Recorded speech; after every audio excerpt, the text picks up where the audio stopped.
Well, our speaker tonight is a new friend to me, and she is a wonderful, dynamic Texas girl. This is how she's described: Texas raised, Jesus saved, loving all things cheetah. Does that give you a little preview of what you're about to hear? As an author, a blogger, and a full-time speaker, Tammy Whitehurst encourages audiences to live life kicked up a notch. Don't we all need a friend like that? And how many of you need to be kicked up a notch after all the hard labor you've put in today? So you are in for a real treat tonight. She has been described as a hoot with a capital H. She has written articles for Lifeway, Women's World, Mature Living, Christianity Today, and many other publications. She is the co-owner of the Christian Communicators Conference, a training conference for speakers, and that will be in the Fort Worth area later this month. To those who know her best, she is simply Davis's wife, a proud mom, and a former middle school teacher. She struggles like the rest of us with dust, dishes, cellulite, junk drawers, and wrinkles. Don't you love her already? Please welcome Tammy Whitehurst as she comes to talk to us on running the race with endurance.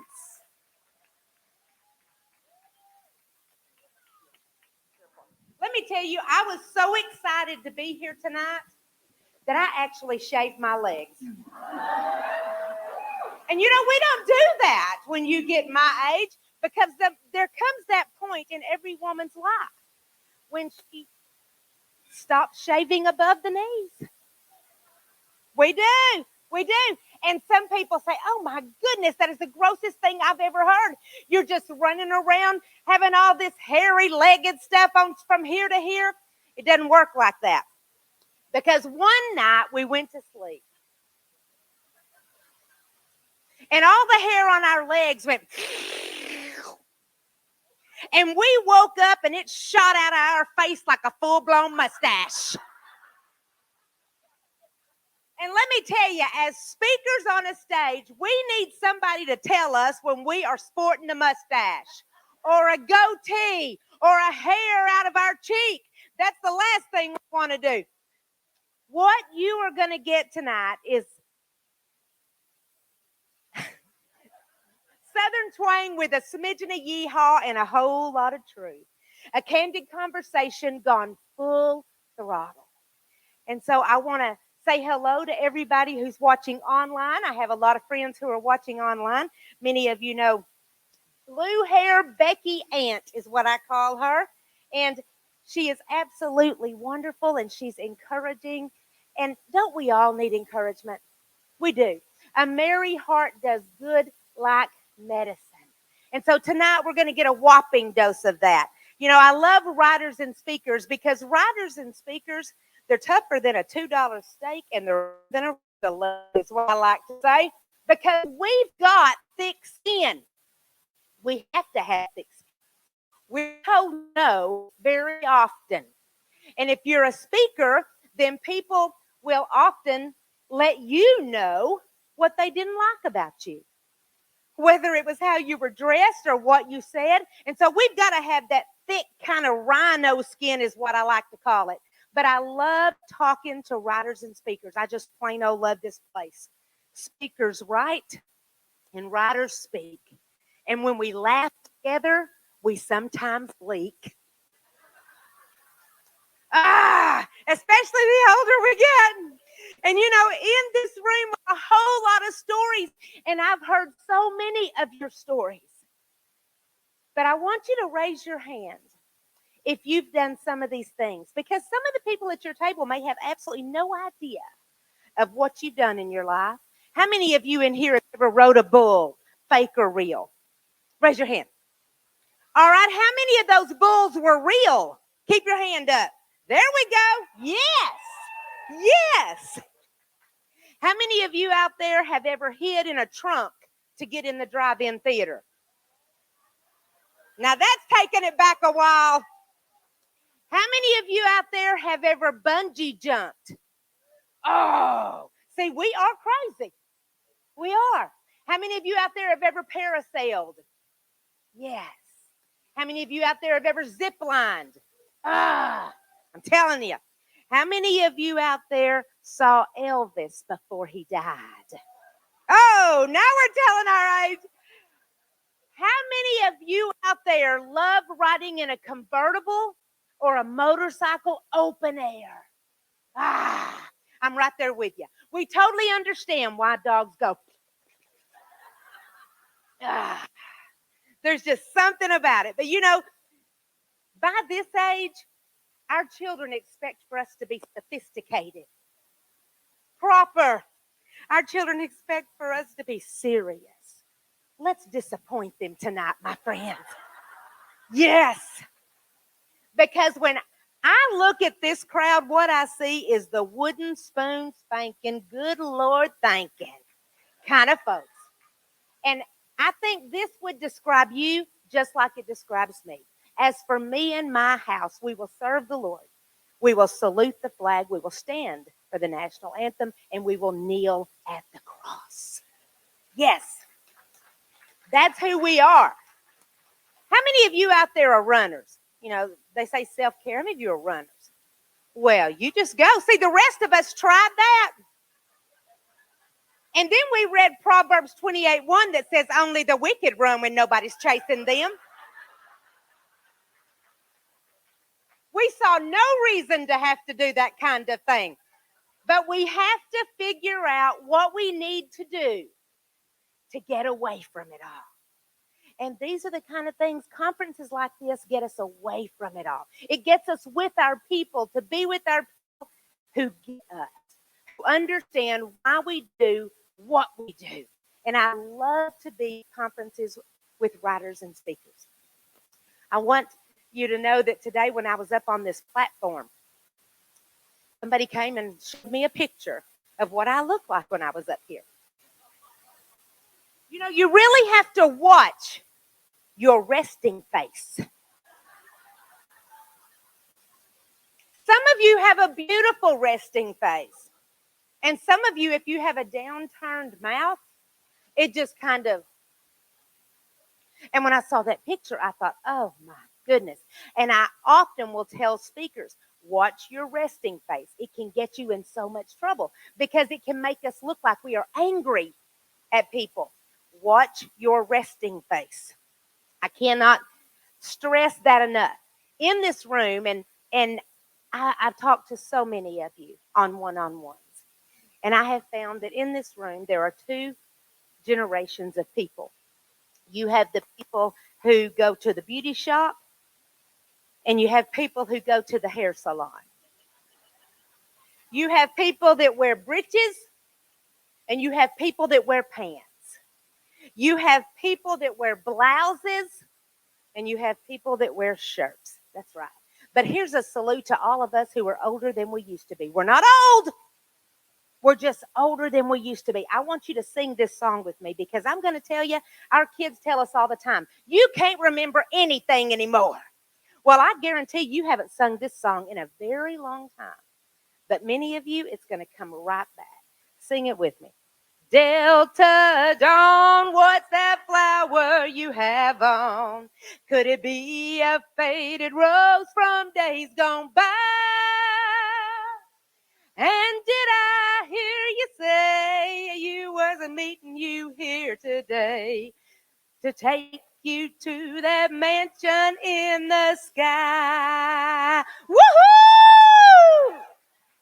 Now I know the age of my people in here. And see, you remembered every single word of that. You do remember things. We just forget a lot of stuff. But you give us some throwback music and we can just barrel it out. What I have found, whenever I was up here and we were on this platform and I looked across there and I thought, you know what? I'm the oldest one up here. And then when Stephanie said, I'm going to go down to my knees. And if you want to join me by going down to yours. Well, how could I be the only one still standing? I said, Lord, in my weakness, you are strong.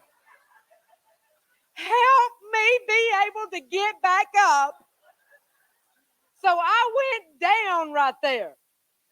And she prayed for so long. My knees were screaming.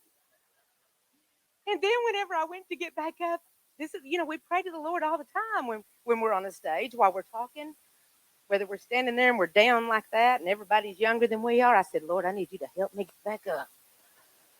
And he did. But I'm going to tell you, people my age, we can still drop it like it's hot. We might need a little help getting back up.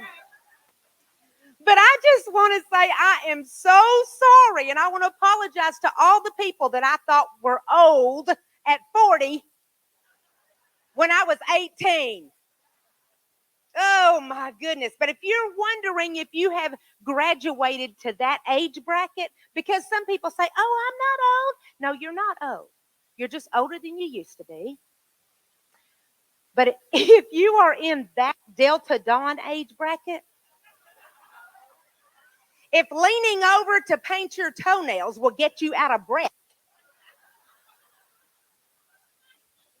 if you tie your shoestrings on the side of your shoe, some of you are looking down. I don't know why we do that. I don't know why it was on top. It went from being on top to the side. I have no idea why we have to do it that way. If you have known someone all your life and you cannot remember their name,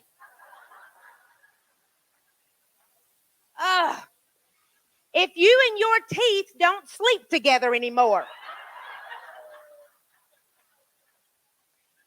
then you've probably moved to the next age bracket. If you smoked candy cigarettes,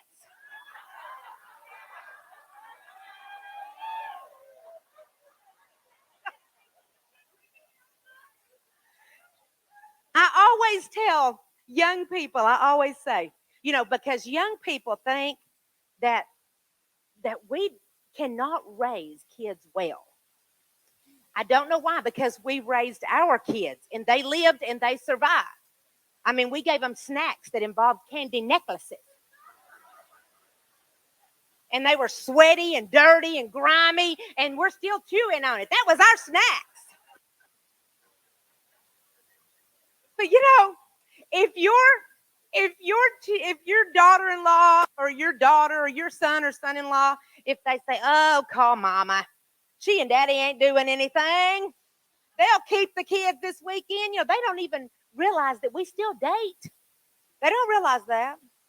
So the next time they come pick the children up, you just need to go get some candy cigarettes. They sell them at Cracker Barrel in the vintage candy section. And whenever they pick them up, you just have them all propped back on the couch smoking candy cigarettes. They will give you a break. I promise you they'll come back. I promise you, because they need you and you're free. But speaking of Cracker Barrel, most of us eat in Cracker Barrel. We buy our clothes there also. And I found out a long time ago, I love Cracker Barrel clothes because they've got some gaudy designs and all that kind of stuff. I mean, if you can't lose it, decorate it, right? I've seen a lot of decorators in here, and I love every single one of you. You've slipped over into the next age bracket if you used to play Red Rover, Red Rover. Let Tom Selleck come over. Some people say, who in the world is Tom Selleck? And then, I don't know when the last time you filled out an online application from your smartphone. But whenever you're filling out an online application, my goodness alive, when you're slapping that to get down to your birth year, it feels like the Wheel of Fortune. You cannot even imagine that it was so long ago. Goodness gracious, how did that happen? It was just a moment ago. Never underestimate people my age, though. because we were very creative. We never, ever told our parents that we were bored. Never. Because our mama give us something to do. The thing is, when we can teach you young people a thing or two. For instance, whenever people are sitting too close to you, whenever there's all these seats, and then you've got somebody that, whether it's a bus or wherever or the movie theater, and there's all these seats and they come sit right next to you. The way that you get rid of them is to do this right here. Now, see, our age group knows this kind of thing. We're going to teach you a thing or two. You just look straight ahead. Don't look at them. And you say this. Did you bring the money?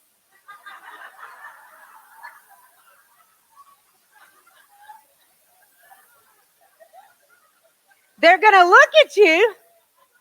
Don't you smile and don't you say, I'm just kidding. I said, did you bring the money? They will quickly get up and leave that seat. And then if you're in a car lot or you're in one of those little boutique stores where people work on commission and you see them coming and you just really wanted to look around, you know what you say is, no, I'm just looking. And that's really what you want to do. You just want to look around. Well, when you see them coming out of your peripheral vision and they're coming your way, when they say, can I help you? You just stop. You look at them. Can you see me? Can you actually see me? Our age group loves to freak people out.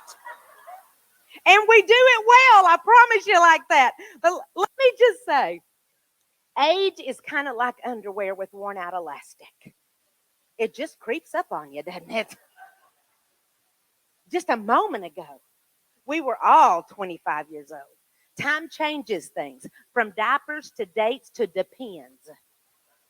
It's a quick trip. Definitely a quick trip. And we may not have lost all our marbles. I love coming to conferences like this because we're all pretty much this age. But we haven't lost all our marbles, but we definitely have a hole in the bag somewhere. Because you see how crazy people are. I mean, we hear the people in the room beside us hooting and hollering until 3 a.m. And they're old. That always blows my mind. We're too old for Snapchat. We're too young for Life Alert. Brain cells die. Skin cells die. Hair cells die. But fat cells, they must have accepted Jesus Christ as their Savior because they're hanging on for eternity. Some of you know what I mean. My goodness alive. I've decided that being cremated is my last hope for a smoking hot body. Man. And some of us can be so vain. You know what I mean? We can be just vain. I mean, you don't want people to know that you wear a CPAP. And so you get a room alone. But I'm telling you, if you got up to eat breakfast at 8 a.m. this morning, everybody knew you wore a CPAP because the lines are all over your face. You did not trick anyone. And some of us need to practice smiling because our cranky pants have been pulled up to our armpits. And we've got to smile while we still have teeth. We've got to be happy with the life that we have. You know, I remember when my grandmother, she used to take her teeth out. And she didn't want to kiss me goodnight till she had taken her teeth out. I know. Some of you know. Because she would come up to me and she would say, come kiss Grandma. Come here. Come kiss Grandma. I would look at my mama and I would say, I don't want to go kiss her. I want to go kiss Grandma. Grandmama was scary. And then my mother would make me go kiss Grandmama, and it's like my mouth just fell in a kiss cave. Just awful. If you wear false teeth, kiss your grandchildren before you take them out. You traumatize them. I'm just saying, you traumatize them. I love laughing with people over the age of 45 because we laugh totally different than you young folks. We laugh from experience. We laugh from life. We laugh so hard, we have tears running down our legs. How many of you out there can still jump rope? Good girl. Without getting wet. Let me see that. Exactly. You know, what I have found is that laughter is a lot like a windshield wiper. Okay? Laughter. We all need to laugh. A windshield wiper. It doesn't take away the storm, but it makes us to where we can see through the rain so we can get to where we're going. I want you to watch this video real quick. Because for many of us, whenever we got ready to, go ahead and play it, Andrew. Whenever we got ready for the call that the good Lord gave us, man, we were excited. We couldn't wait. We just thought that everybody was going to think that we were absolutely awesome, didn't we? We did. I don't know what that song is, but it's the wrong song with it, brother. But you see, we were running. We were running and we were so excited. And whenever we're running, all of a sudden a detour came out of nowhere. And we hit the ground really hard, didn't we? Really hard. For many of you, you haven't laughed like you just laughed in a long time because life got tough. Maybe before you came to this conference, you were fighting with your husband or fighting with your wife. Maybe you have a child who is off the path. But when we know Jesus, we can get back up. And we can run this race with endurance. And let me tell you what God's going to do. He's going to bring someone up to you who's going to put their arm around you. And they're going to encourage you, not discourage you. They're going to let you lay your head right here. And they're going to pet your hair. You're going to be able to cry like crazy on them. And for many of you, you're sitting at the table with people that God has given you for such a time as this. Because life is hard. Maybe it was that diagnosis that you never saw coming. Maybe it was the death of a spouse and you never expected that to happen. Here God is calling you to write and to speak, and then all of a sudden the bottom falls out. How are you supposed to do that whenever everything turned upside down? And you wonder how in the world you're going to make it through. Some of you say, well, I'm only one person, Tammy. How can one person do anything? And you don't know what I've been through. I don't know what you've been through. But what I do know is that there's a lot of power in one, whether it's that one friend who's coming down and they're grabbing hold of you and they're encouraging you and they're telling you what you can do. I want you to listen to the power of one. Lori Roeleveld writes about it in her book. One gunman in a church. One missing chromosome. One cancer cell. One predator peering through the fence at a child. One friend who prays for you.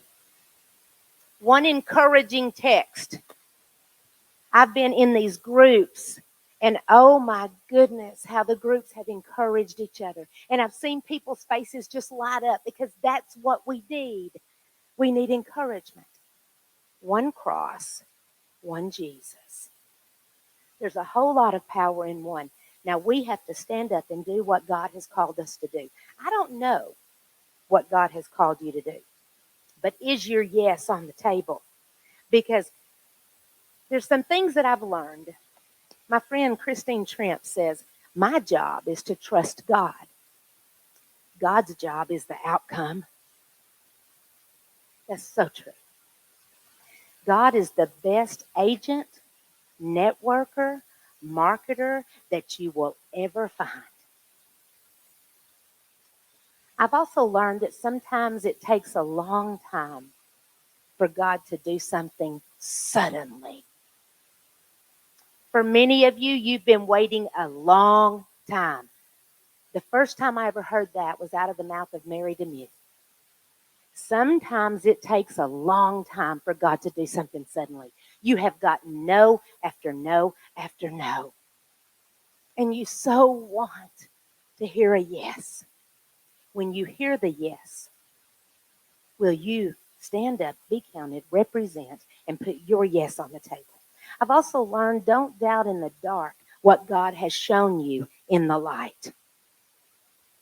And don't doubt in the light what God has shown you in the dark. There's a lot of times when we have to say, forgive me for my doubt, Lord, because life is hard. We can't wait until life isn't hard anymore to be happy. And we're so much more, and I've said this to so many women this weekend, we are so much more than the bad things that have happened to us. So much more. People are born looking like their parents. They die looking like their decisions. I've also learned that if we're riding a high horse, there's no way we're going to get down gracefully. Every one of us in here, whether we have 25 books published or we've been waiting and waiting and waiting, we're all on the same page. God looks at every single one of us the same. He doesn't elevate any of us over the others. And so why don't we elevate each other? Why don't we collaborate instead of compete? Why don't we share each other? Because that's what we're supposed to do. Remember where you're going. Don't get off the course. Run the race with endurance. But never forget where you came from. Jesus tells us to lay down our lives and follow him. So many of us, me included, have a hard time laying down our opinion, much less laying down our life. So let me just ask you the question, what is God calling you to do? Only you know that. What is God calling you to do? Sandy Banks said this, and when she said it, I thought, oh my goodness, I've got to remember that. She said, God doesn't call us to feed the 5,000. God calls us to bring the fish and the loaves of bread. Let him do the miracles. The impossible is possible with him. We just obey. He has called you to do something incredible. Don't think that he can't do something with you. And when God tells you to do something, don't throw up your hand and say, you know what, I'm going to practice my free will, Lord. I'm not going to do it. Because you know when God's calling you to do something. You know whenever he's telling you to put your yes on the table. I have found that oftentimes we have to ask ourselves where our worth comes from. Erica Wigginhorn's Bible study. I got it about a month ago and I started it. And when I started that Bible study on Ezekiel, it's so good. I encourage you to dig into that because she says, what do we cling to in order to prove ourselves? I want you to think about this. What do we cling to in order to prove ourselves? In other words, pride. Is it our number of followers on social media? Because Facebook, Instagram, all of those can wipe you out in one day. We know people that it's happened to. So we can't define ourselves by the number we have on social media. Is it our bank account? Because you can be hacked real quick and somebody can take everything you've got. Do you define yourself by your clothing size? Because let me tell you, Since 2020, some of us been snacking. Some of us have been snacking. Do we define ourselves by name dropping? Because sometimes that'll bite us too. Do we define ourselves by our business card with so many titles on it? Do we define ourselves by our children's success? Do we define ourselves by how many years we've been married? And we proudly say that. And the woman at the table who was like the woman at the well, who marriage has not been good to her. Do we just make her sit there in shame? What do we define ourselves by? A jam-packed day planner? What is God calling you to do? When God speaks, do you listen? As I begin to land this plane, I want to ask you this. Sometimes we hear the voice of God, but do we understand and do we do what he says? I flew in on Tuesday, and I stayed with several friends. And, you know, the crazy flight schedules and everything, 2 of our friends didn't get to come.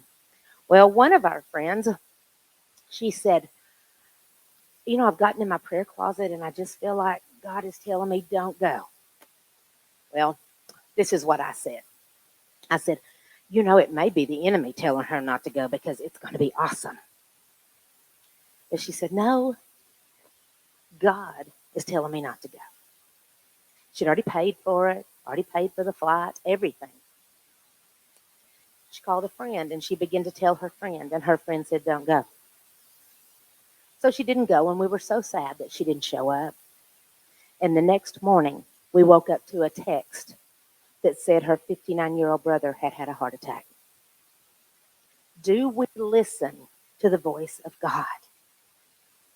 That's hard. That's hard.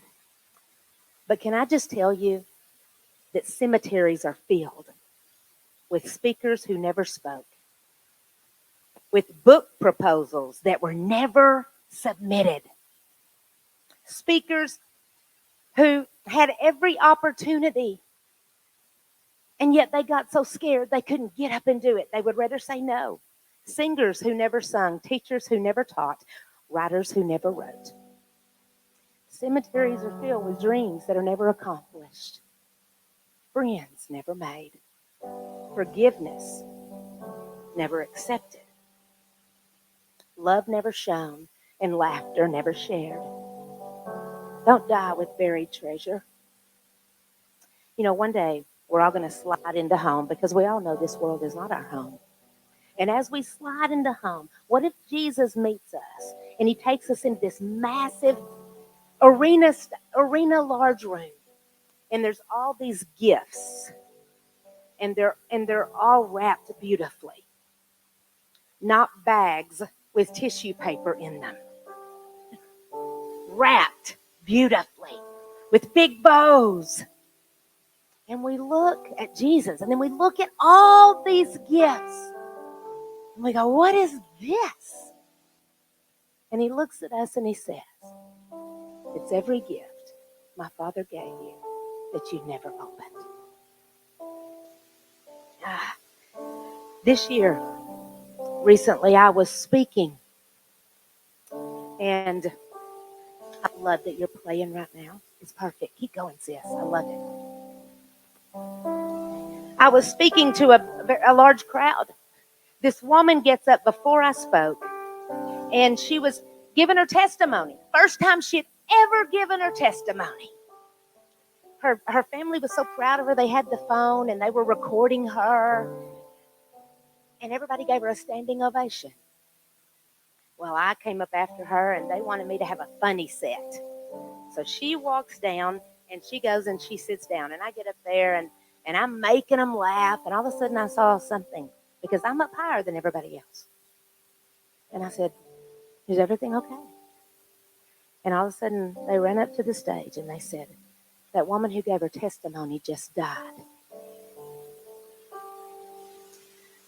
I texted you, and I said, pray for me, Carol. Because what they said to me was, keep going, keep going. So I had to quickly switch from a funny message to a serious message. And so I opened up this word to Isaiah where it says, no weapon formed against you shall prosper. He doesn't say they won't form. But I also want to say to you, her last words were glorifying the Lord. I think that morning when she got up, I think it went something like this. I think that God held Jesus and he said, just a second, we're going to go get her. But let's let her give her testimony first. Because she's put her yes on the table. What is God calling you to do? Joshua was told to march around the walls of Jericho 7 times. What if he would have quit on 6? Don't you want to see what happens, my friends, if you don't quit? The impossible is so possible with God. Jim Watkins says, if you're not dead, you're not done. You're never too old for a new beginning. Never feel that way. Live fearfully? I think not. Age gracefully? I think not. Let's age boldly, courageously, seizing life with both hands and riding it out with a skip in our step, with joy in our heart, with a twinkle in our eye. We didn't give up. We didn't give in. We gave it all we had. We were tired. We were weary. Woo. And on the day that God calls you home, slide into home base. Woo! You didn't throw in the towel. You picked it up and wiped the sweat from your brow. And you look up into your Savior's eyes. And he said, well done, my good and faithful servant. Is it well with your soul? I hope it is. Put your yes on